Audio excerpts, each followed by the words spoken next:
Let me hit you with some numbers. The number of the day is a lot of fun. The number of the day is 1. 1.2% to be exact. That's the national rental vacancy rate right now. It's a 16. year low. So no, Count, it's not a lot of fun. There are so many factors that are playing into the rental supply crisis that we have at the moment. You've got a lack of housing supply, people sticking where they are because of COVID, and probably the biggest one, an inability to break into the housing market because deposits are so big and servicing a mortgage is so hard.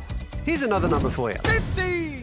15%. That's how much rents are expected to surge by this year in response to the rental crunch, further stoking our already surging inflation rate. So in the coming months, we're going to see borders open and more people are going to come back to Australia. That's going to put even more pressure on renters, people trying to access housing. The recent flooding isn't helping either, particularly in regional areas where the rental crisis is worst. Regional areas have been hit by two things. With work from home, more people are staying longer in areas that they'd normally move out of for employment. And at the same time, lots of people want to come and live in these beautiful areas. So you have the pressure from both sides. Behind the numbers are people like Kaylee Clark and her family. I started applying end of May 2020 and it's basically now gotten to 122 properties come up to the latest of being now March. Kaylee lives in Brisbane's Moreton Bay region. Her current rental is too small to fit the entire family of 8. So for now, her partner Terry and their 2-year-old Kaya are living elsewhere. It's been a hard slog, like no joke. There has been times where I've had 5 properties in 1 week. I've sat up all weekend applying for stuff and just one property after another, I'll get unsuccessful. The home isn't just too small, it's also unaffordable. Over the past 3 years, Kaylee's rent has risen by more than $100 a week, leaving her struggling to make ends meet. I feel like I've been kicked in the guts while I'm already down on my hands and knees, going, okay, what am I still doing wrong?